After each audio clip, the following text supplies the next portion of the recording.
Bienvenue. Les règles de la saisie sur salaire ont radicalement changé. Pour vous employeurs, cette réforme impose de nouvelles obligations. L'équipe DigiConseil est là pour tout vous expliquer. Bonjour, nous sommes le 22 juillet 2025 et oui, un changement majeur sur la saisie sur salaire depuis le 1er juillet. Un vrai tournant. Tout à fait. On va essayer aujourd'hui de décortiquer ça ensemble, comprendre les nouvelles règles et puis surtout ce que ça implique concrètement pour les entreprises, les services RH, la paie. Absolument.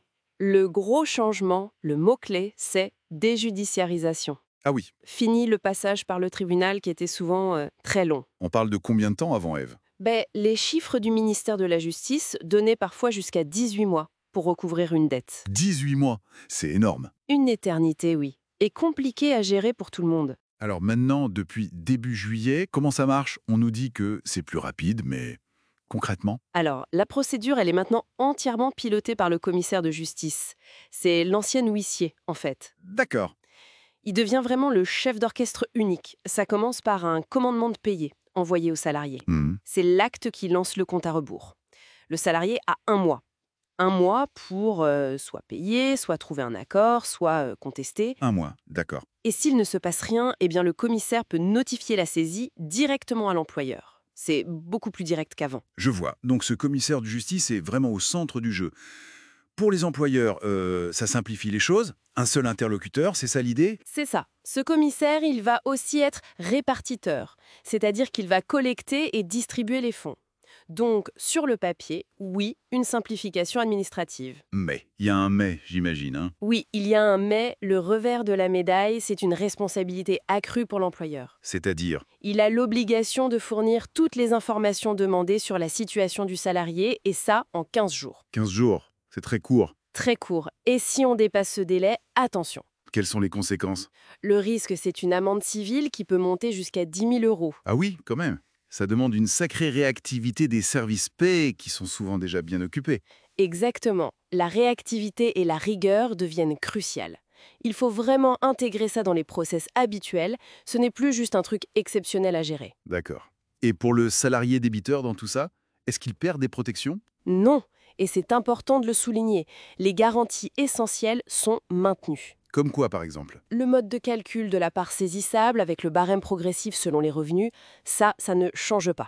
Et le fameux SBI, le solde bancaire insaisissable. Oui, le minimum vital. Voilà, il est maintenu. Pour 2025, le montant c'est 646,52 €, donc les protections de base restaient bien là. Bon, c'est rassurant. Et côté créancier alors? Quel est l'avantage pour eux? Pour eux, le gain est clair, c'est la rapidité. On estime qu'on va passer de, en moyenne, 12 à 18 mois de délai, Oui, ce qu'on disait tout à l'heure. à seulement 4 à 6 mois pour récupérer les sommes dues. C'est un changement énorme en termes d'efficacité. D'accord. Venons-en à la période actuelle. On est fin juillet 2025. C'est une période de transition, j'imagine, pour les saisies qui étaient déjà en cours avant le 1er juillet. Exactement, et c'est un point crucial en ce moment même. La loi a prévu une suspension automatique de toutes ces anciennes saisies. Une suspension, c'est-à-dire? Ça veut dire que du 1er juillet jusqu'au 1er octobre 2025, donc pendant 3 mois, tout est gelé. Donc là, en juillet, août, septembre. Voilà. Pendant cette période, les employeurs doivent arrêter de verser les sommes saisies aux greffes des tribunaux. Ça, c'est l'ancien système, c'est fini. Et ils font quoi de cet argent? Ils doivent verser l'intégralité du salaire net aux salariés concernés, même s'il y avait une saisie en cours avant. Ah d'accord, donc le salarié touche 100% de son net pendant ces 3 mois. C'est une information très importante pour la gestion de paye actuelle. Essentiel, c'est temporaire, mais impératif de l'appliquer dès maintenant. Et attention, il y a une suite. Oui, effectivement. Pour qu'une ancienne saisie puisse reprendre après le 1er octobre, le créancier doit absolument se manifester. Comment ça? Il doit contacter le commissaire de justice compétent avant le 1er octobre pour dire « oui, je veux continuer cette saisie ». S'il ne fait rien, La saisie s'arrête, définitivement. exactement, elle devient caduque. C'est une démarche active obligatoire pour le créancier. D'ailleurs, un registre numérique national des saisies a été créé pour suivre tout ça. D'accord, très clair.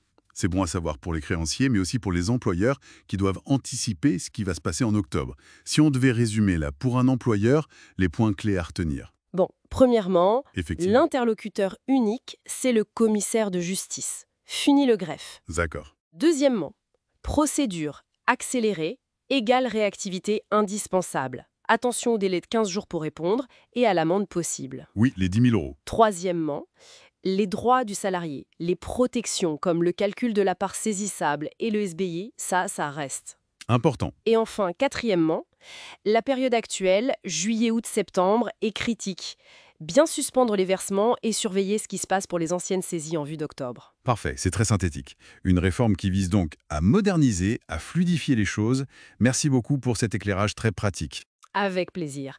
Et on peut se demander, au-delà de l'efficacité administrative, comment cette nouvelle rapidité, ce contact plus direct via le commissaire, pourrait peut-être changer la relation entre créanciers et salariés en difficulté. Est-ce que ça pourrait ouvrir de nouvelles voies de dialogue? C'est une piste de réflexion, je trouve. Une question intéressante pour l'avenir, en effet. Vous pouvez retrouver notre article Saisie sur salaire, ce qui change au 1er juillet 2025 et comment vous y préparer sur notre blog à l'adresse blog.ig-conseil.com. Cet épisode vous a été proposé par IG Conseil, spécialiste de la formation en gestion, comptabilité, digitalisation et intelligence artificielle.